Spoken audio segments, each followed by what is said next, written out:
How to meet customer needs in 5 steps. My name is Charlie Gale and I'm a copywriter here at Product Marketing Alliance. Sometimes circumstances stop your customer from meeting their needs with your product or services. And when you've devoted copious amounts of time and effort to developing a product or service you're super proud of, it can be difficult to stomach seeing customers go elsewhere. But not to worry. Some steps can be taken to address common pain points and have your customers eating out the palm of your hand. Well, not literally, but you know what we mean. Here are some ideas. Number 1, pull customer feedback from different sources to show multiple sides of the story. Everyone's number 1 choice is always going to be one-on-one phone, video, or in-person time, but sometimes that's easier said than done. So, here are all your options. Call your customers. This will give you an open forum to get first-hand answers from the horse's mouth, and comes with a couple of pretty huge benefits. Benefit number 1, you can explore areas you might not have originally anticipated. If a customer's answers sparks a question that wasn't on your premeditated list, for example. Benefit 2, you can gauge their inflections, and this can say an awful lot about how a customer really thinks and feels. For example, let's say you send out an email survey for people to complete. One of the questions is, what do you think about our analytics software? And someone answers, yeah, it's good. Written down, that might not seem like a negative at a glance. But what if the Q&A happened over the phone, and it turned out there was a long pause while they had to think about it before they responded, and the customer's voice was a bit deflated and unsure? Instantly, it becomes less positive. In terms of organising your calls, if you want time for a decent chat, it's probably best to book appointments with your customers in advance. After all, no one likes a 20-minute phone call being sprung on them out of the blue. Giving people notice will also ensure they book time out to answer your questions with care and thought. If you're going with the ad hoc approach, just be mindful of what time of the day you pick up the phone, remembering to take time zones into account too. It's thought between 8 AM to 9 AM and 4 PM to 5 PM is best. Lunchtime between 1 PM and 2 PM is the worst. A hangry customer is not a happy customer. Oh, last couple of tips for this one. Tip 1, remember to ask open-ended questions. One-worded answers don't tell you much. So, for example, instead of asking, do you like our analytics software? Ask, can you tell us what features in particular you like about our analytics software and why?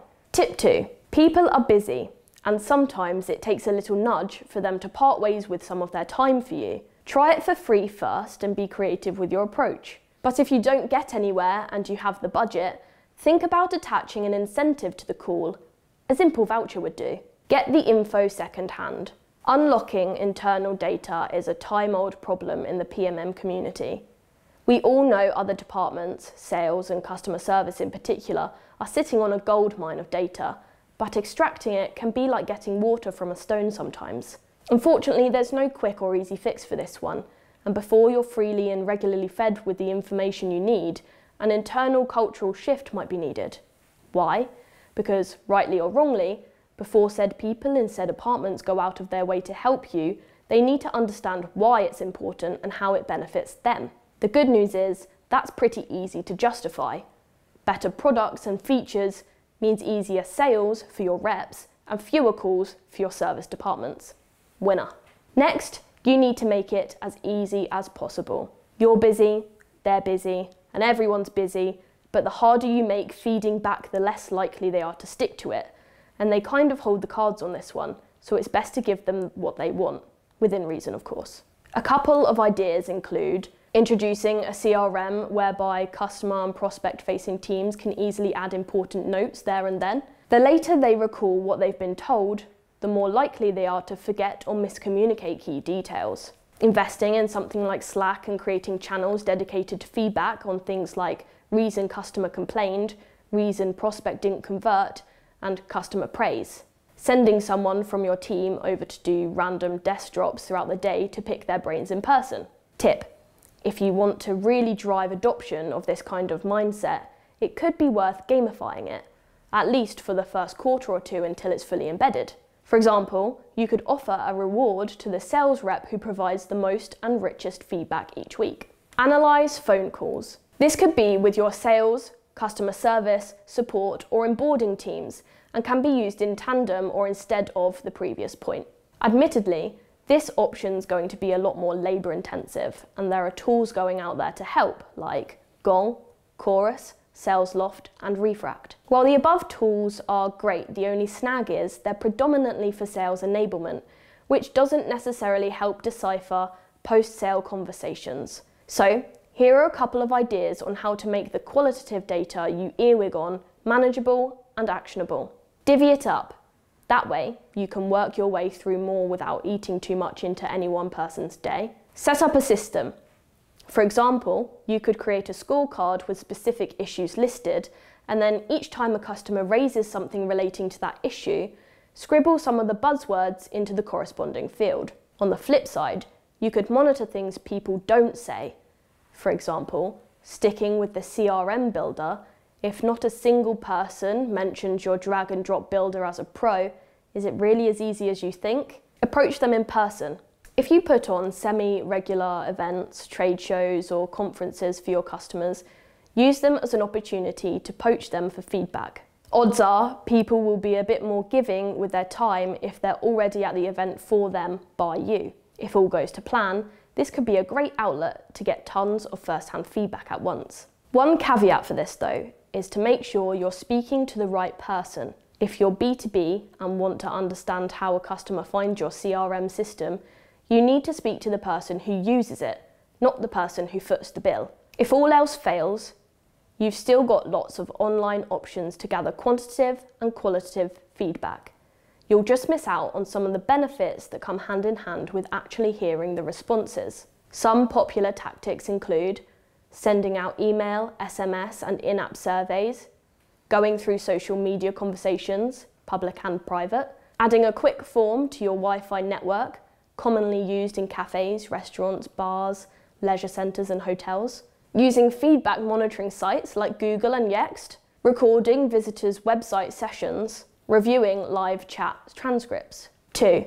Map your insights back to your customer profiles and LTV. Kareem Zuri, General Manager and Chief Operating Officer at Cascade, shares the rest of these steps for meeting customer needs. He says, quantify the jobs to be done and unmet customer needs. Don't just service feature requests, instead focus on the problem the customer is trying to solve, remove bias, and assess alignment with your company goals and product strategy. 3.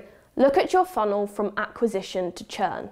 Continuing on, he said, in order to gain alignment across different parts of the business, this is essential. It helps each team to begin to understand how actions they take at the top and bottom of the funnel can impact customers further on in their journey. Make sure you have the success metrics along the customer journey to measure product lovability at any time. A HEART framework provides a set of 5 user-centric metrics that involve around happiness, engagement, adoption, retention, and task success. Each metric aligns with a goal and a signal to let you know how well you're tracking towards that goal. 4. Get input to gain buy-in. Again, he continues, for instance, if the feedback is related to a new feature, ask the product manager's thoughts on how it fits into their roadmap. Have they thought about this feature from this particular vantage point? Allow them to publish their thoughts on the request, so they feel they're able to add input into the work that you do. Is this request something that we are already planning to ship? Is this issue related to a broader problem we've seen consistently across several sources? If we build this solution, how big is the impact? Will it help with engagement, reach, expansion or retention? What's the time to value? Is there a dependency that's blocking us from taking action today? 5. Let your customers know you're doing something about it. Your roadmap is not a secret, but it doesn't have to be set in stone either. Make your upcoming roadmap collaborative. Be transparent with your customers, discuss it with them, and understand what's critical and what a particular feature may mean for them. Be proactive in communicating not only what's coming soon, but also what you are considering long term. At its core, this program continues to help us bring customer feedback, information, and thoughts to the forefront of our business conversations. Our aim was to consistently demonstrate at scale what our customers are saying and how they feel about our offer. We will continue to work towards this ever-elusive goal, and are confident that in the interim, we've managed to ensure transparency and alignment across the business. Steve Jobs once said, You've got to start with the customer experience and work backward to the technology. Don't put it off and say it's someone else's job. Implementing a customer-obsessed culture within your company is definitely your job as a product marketer. Don't settle, drive internal conversations, and be the voice of the customer always.